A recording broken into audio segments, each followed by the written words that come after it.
I put the law to the test with something that I don't have attachment to. But it proved to me that it is magical. If you're new here, my name is Misha with Feels with Meesh, and today we're going to be talking about the best way to test the law of assumption. Try and explain it to the blind. May you wake up from inside, see the truth through the third eye. Let your heart be your guide, light up the way. Let your heart be your guide. Free from your pain, it ain't a mistake, cause you choose your fate. What is the best way to test the law of assumption? You see, you are always creating. You were born and brought here to create. You are a creator.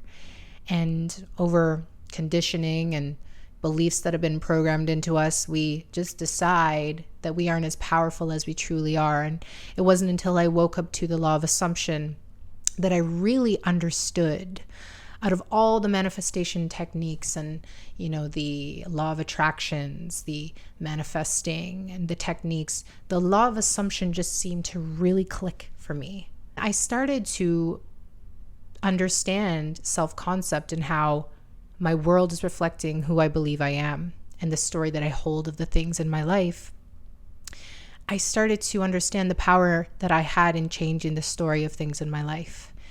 And why is it so hard for us to manifest the things that we put such importance on, the things that we really desire, whereas those passing thoughts in our mind that just comes into our consciousness and you then see it. You think of lavender and then you see a field of lavender, or you think of somebody from your past and all of a sudden they're texting you or calling you, or you have this deep desire for a shoe that you want, or a specific item, and then you come across it and it's on sale that day, right? Those things don't have much importance, whereas the things that are more difficult for you to obtain, you put more importance in. And so the story that you have attached to those things is keeping you from having them or bringing them in faster than you would like. Years ago, I was working in a restaurant and the dishwasher in my job was being inappropriate. Every time I would go to put my dishes away, he would just grab my waist and make me feel very uncomfortable. And I ended up telling my manager, and I knew he wasn't a bad person. I just was, annoyed of him doing that to me, right? I told my manager and he got in trouble for that. And after he got in trouble, he was so mean to me. He yelled at me and cursed me out in his language. I couldn't understand him because he spoke a different language, but I just remember it being uncomfortable for me to go to work after that. And this was when I had just discovered law of assumption. So I realized something. Let me test this out. Let me see if this really works. So every single day that I started going to work, he still had this same annoying energy towards me. And every time I would go in the dish pit, there would be this I just want to drop my dishes and leave. But I started to change the story about him in my mind. I started to think nice things about him. No, he's a nice person. And he's washing the dishes. It's not an easy job, right?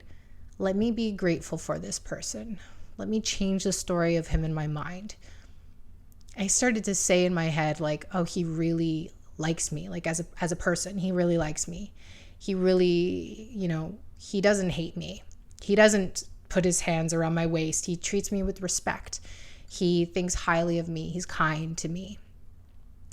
And every single time I would bring my dishes back there, no matter how he was showing up, even if he was still annoyed that my presence was there, I smiled and I dropped my dishes and I said, thank you.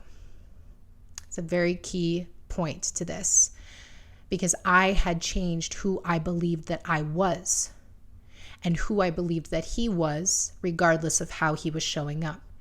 And when we change who we believe we are and who we believe that person is, we change how we're showing up. It becomes who we are, right?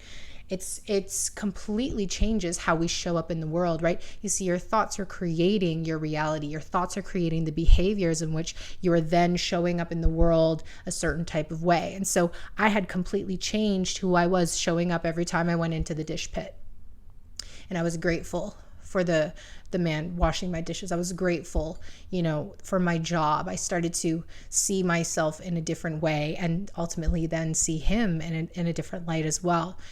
And I persisted in this new story of him and I for maybe a month and a half, no matter how he was showing up, right? Because he absolutely hated me. But in my mind, I had changed that. No, he values me. He respects me. He is a really kind man. And, I'm grateful for him.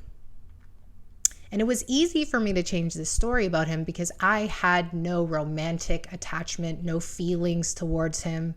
There was no attachment to him. There was no, he's not even in my life. He's just the dishwasher in my job. And, not saying that he's like below anybody or below me. I'm just saying that the importance that he played in my life and the role that he played in my life wasn't important, right? So it was easy for me to change this story about him. And over the few weeks, he started to change. He started to smile at me. He started to laugh with me. He started to joke together. It started to be better than, before, because before he was putting his hands on me and making me feel uncomfortable. And now he didn't put his hands on me at all. He just was polite and kind and joking with me. And I had proved to myself in that moment the law of assumption, the law of change, the power in changing the story of the circumstances in your life, the people, places, and things in your life, changing that story to then see a different story if you persist into that new story, right? Make it a dominant story, showing up dominantly. And so in seeing this reflected in my reality, I realized the power that we have to really change anything. That there is no exception to the law. That the things that we're putting on a pedestal, or the negative things the things that we're talking down on or complaining about, there is no exception to the law. It will always reflect in your life. So if you are somebody that is new to the law of assumption, or you have these really big, or we make it in our mind that they're so big, but they're no different.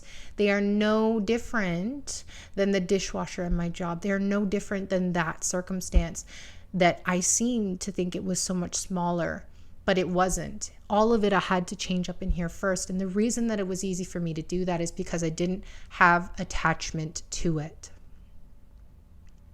So this is why I say a healing and self-mastery journey is so important, because you can't even believe that you could have that thing that you truly desire if you're putting it so high on the pedestal. You're putting it so above you. And when things are so above you, they seem unattainable, and your subconscious doesn't know any better, right? It's a story that you have where you put so much importance on the thing. The importance needs to be placed on yourself, your self-concept, believing that you can have the thing that you desire, because you absolutely can. The only reason that we think it's harder to manifest love and relationships is because of the attachment that we have to this person, the story that we hold of them in our mind, the stories that we have of them from the past, right? That are still playing out in our subconscious mind in this now moment. And so the reason that it's harder for you to manifest them in is because there's this attachment to the old version of them. And you see how when I changed the vision of this person in my mind that I had no attachment to was super easy, because there's no attachment there.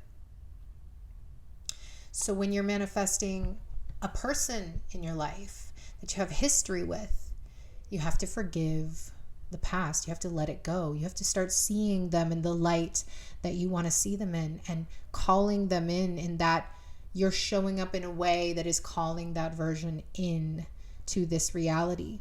and change that story completely to be favorable to both of you. Because if you desire this relationship, it truly is yours. You just have to align in the version of you that already has it. And you see how I continue to show up every day, persisting through his negative energy. I'm talking about my dishwasher.